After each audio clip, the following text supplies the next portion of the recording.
તો આપણે આજે આવી ગયા છે ગંભીરા ગામમાં, કેમ કે આપણા ભાઈબંધનો ડીએમ આવ્યો હતો કે અહીં આવું ભૂતનું જરીક વાસ છે, તો આપણે ત્યાં આવી ગયા હતા.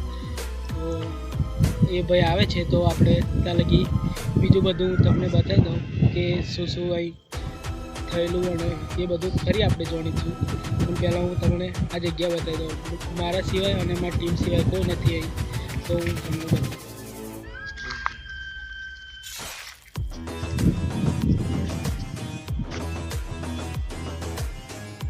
તો આ છાપરી છે. તો મારા ભાઈબંધનું એવું કહેવું છે કે આ છાપરીની અંદર એક દાદા રહેતા હતા. તે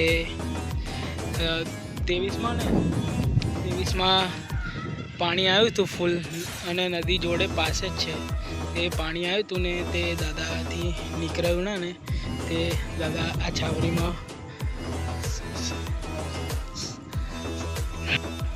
આ જગ્યા ઉપર એ દાદાનું મૃત્યુ થયું હતું.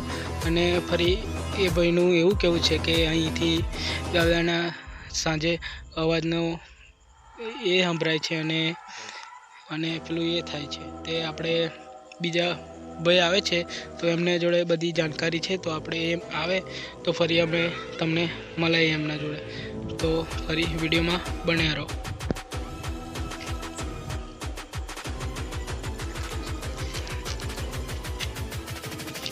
તો મેં તમને છાપરી બતાવી અને તેમાં એવું થયું હતું. તો આપણે બીજા ભાઈ મેં બી જોયું કે એક ભાઈ પાણી ભરવા જાય છે, તો એમને આપણે પૂછીશું કે અહીં થાય છે કે આપણા ભાઈબંધે આપણો મજાક ઉડાડી આપણે. તો આપણે એમને પૂછીશું. તો આપણે કોકા ભાઈ પાણી ભરવા જતા હતા એમના ખેતરમાં, તો આપણે ભાઈ મળ્યા છે, તો એમને આ જગ્યાનું આપણે પૂછીશું કે આવું કશું થાય છે કે ફરી અફવા ફેલાવે છે. તો ભાઈ તમે આ જગ્યા વિશે શું જાણી રહ્યા છો? તો ભાઈ આ જગ્યા એવી છે, અહીંયા આગળ 2-3 બનાવ પણ બની ગયા છે. 2023માં રેલ આવી હતી અને આ ઝૂંપડી દેખાય છે, એમાં એક ગુહામાં તેથી રાતે બંકારા લાગે છે અને બંકારવાળી જગ્યાને બંકારી એવું છે, એટલે તમે રાત ના રહો, જલ્દી વહેલાસર જતા રહો. ઓકે. ને તમારું ખેતર કઈ આવ્યું છે? મારું ખેતર અહીં છે અને હું પાણી વાળવા ગયો છું. એવું છે, અમે કાયમના ભૂમિયા કહેવાય. બંધ. તો થેન્ક યુ ભાઈ, તમે અમને કીધું, તમારો આભાર. આ તો મારો ભાઈ ધર્મ હતો. આવજો. સારું, તમે કામ કરો તમારું. તો ભાઈ શું કરવું છે? પેલા કાકાએ કીધું પણ આપણા વિડીયો બનાવવાનો છે, અધૂરો મેલીને નહીં જઈશું આપણે. મને તો વધારે બીક લાગે છે.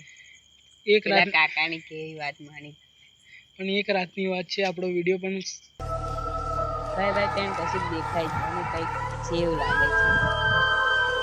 કઈ છે ભાઈ? એમ દેખાય છે એવું છે? એવું જ લાગે છે. તો આપણે બતાવીએ.